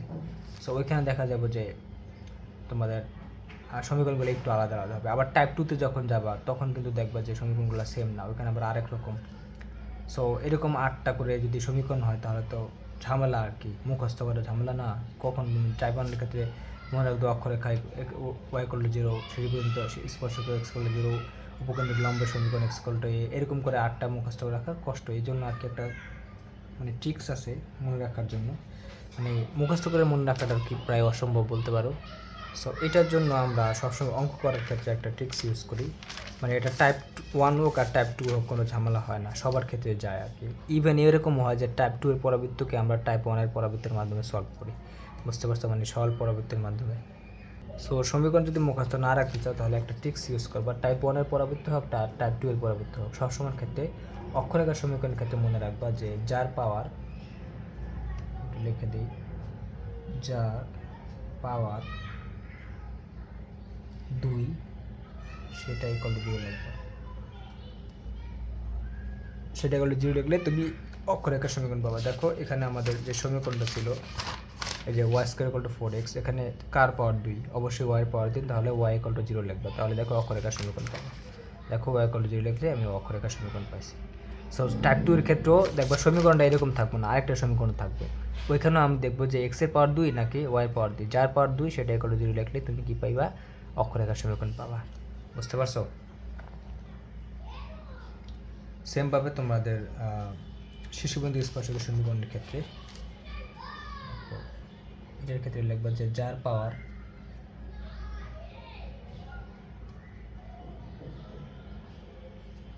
1 সেটা =0 লিখবা।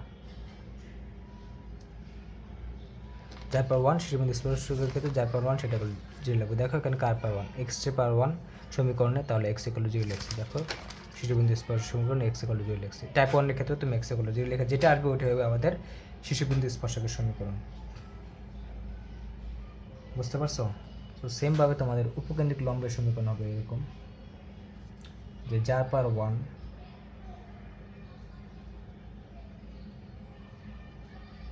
যার পাওয়ার 1 সেটা =a। দেখো আমাদের এখানে x এর পাওয়ার 1 ছিল, এটা আমি a লিখছি। দেখো এটা লিখছি। সেমভাবে টাইপ 2 এর ক্ষেত্রে যখন যাব তখন এটা লিখবো আর কি। আর তোমাদের নিয়ামক রেখা বা দ্বিকাক্ষ রেখার সমীকরণ হবে যার পাওয়ার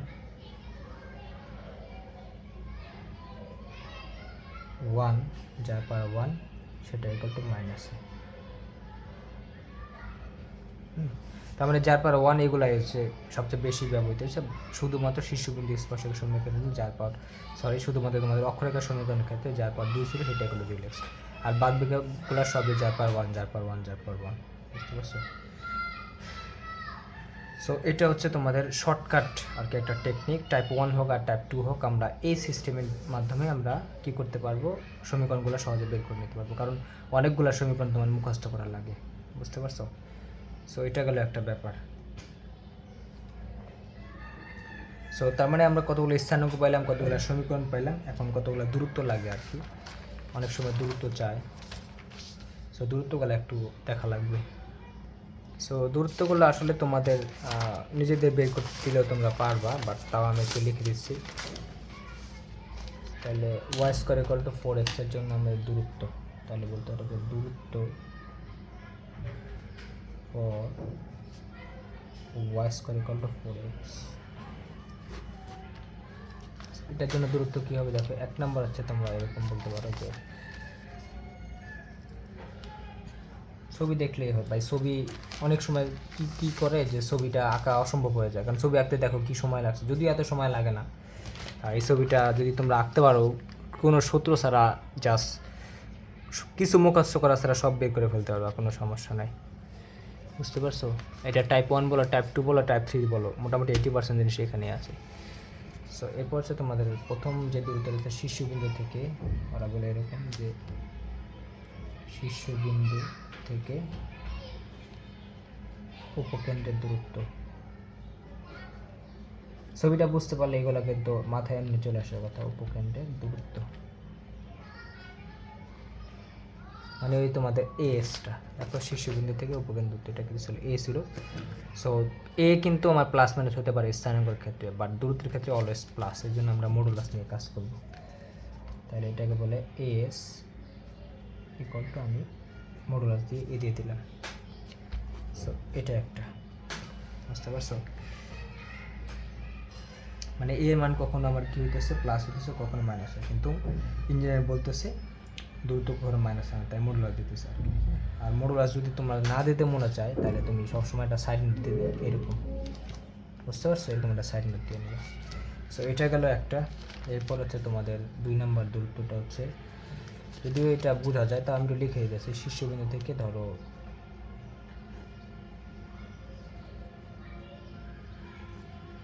শীর্ষবিন্দু থেকে নিয়ামক রেখার দূরত্ব।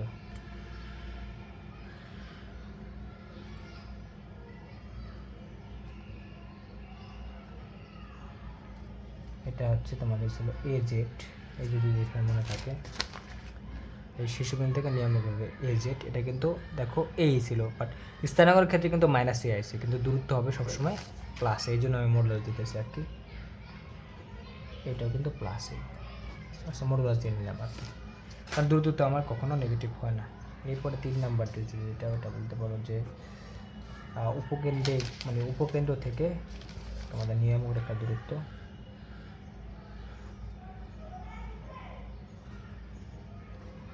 ভাই দূরত্ব জানলে স্থানাঙ্ক একদম চোখ বুঝে বসায় ফেলা যায়, এই জন্য দূরত্বগুলো ইম্পর্টেন্ট।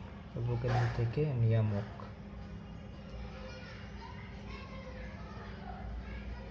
রেখা দূরত্ব,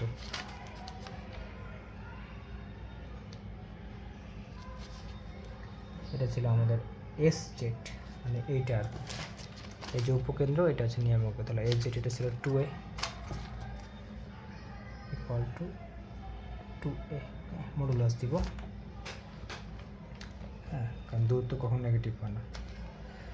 সো এটা গেল এস জেড। এরপরে 4 নাম্বার এরকম বলতে পারো যে উপকেন্দ্র থেকে উপকেন্দ্রিক লম্বের প্রান্তবিন্দুর দূরত্ব বলতে পারো।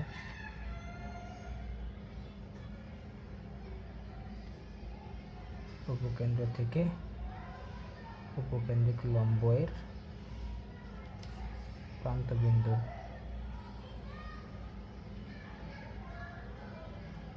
দূরত্ব,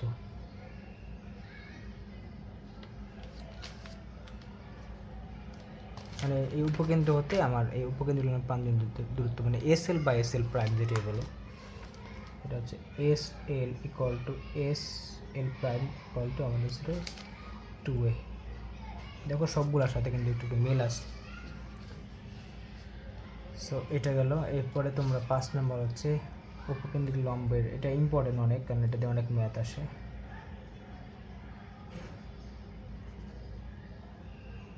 উপকেন্দ্রিক লম্বের দৈর্ঘ্য,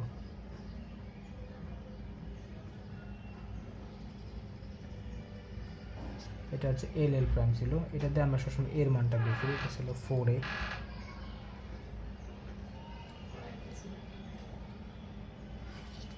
4a, মানে এই এল প্রাইমটা।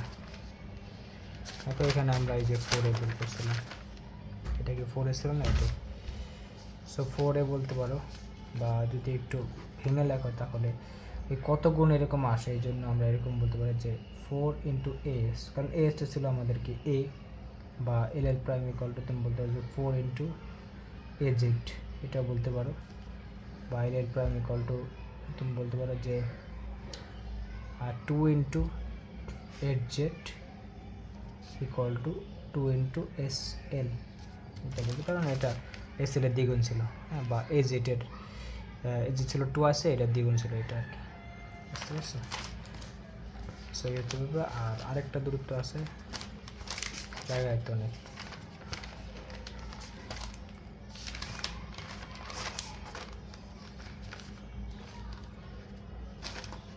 6 নাম্বার এখানে লিখে দিই একটু কষ্ট করে। এটা হচ্ছে উপকেন্দ্রিক দূরত্ব, বা তোমাদের ফোকাস দূরত্ব যেটা ছিল।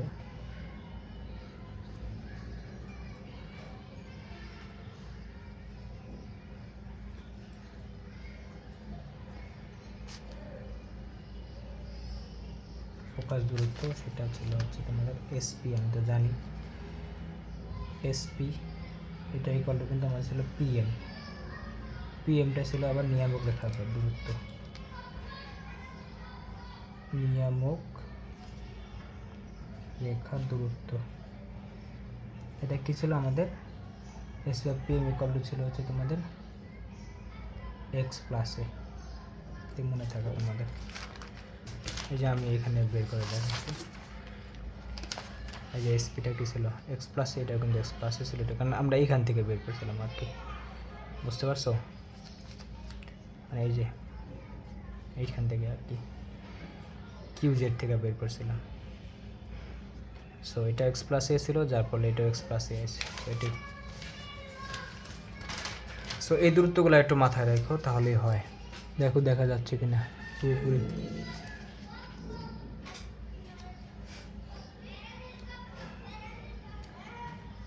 সো এটা হচ্ছে ব্যাপার। তাহলে মোটামুটি একটা পরাবৃত্ত সম্বন্ধে তোমাদের আইডিয়া হয়েছে, এখন বাদ বাকিগুলো তোমরা নিজেরা পারা বলতে আমি দেখাই দিব, তোমাদের বুঝতে আর কি অনেক সহজ মনে হবে। সো এবার আমরা যেহেতু এই অক্ষটা যে আছে, বা তোমাদের কি বলে, মানে অক্ষরেখাটা তো এখানে আমরা এক্স অক্ষ নিছি, সো এবার ওয়াই অক্ষের জন্য তুমি দেখো এক্স অক্ষের বেলা আমি উল্টা করে আঁকতে পারি এরকম করে, সেটার জন্য সমীকরণ আরেকটা হবে, বাট এই সমীকরণ থেকে সেটা বের করতে পারবো। বাট আমাদের ওয়াই অক্ষকে অক্ষরেখা ধরে একটা আঁকতে হবে মিনিমাম, বাদ বাকিগুলো আমি তোমাদের দেখাই গেছি। মানে ওয়াই অক্ষকে আমরা অক্ষরেখা ধরে টাইপ 1-এর আরেকটা পরাবৃত্ত আঁকবো, সো সেটার জন্য আর কি একটু দেখাই দিব, দেন বাদ বাকিগুলো আমি পারবো আর কি। সো সেটা আমি একটু পরে দেখাইতেছি।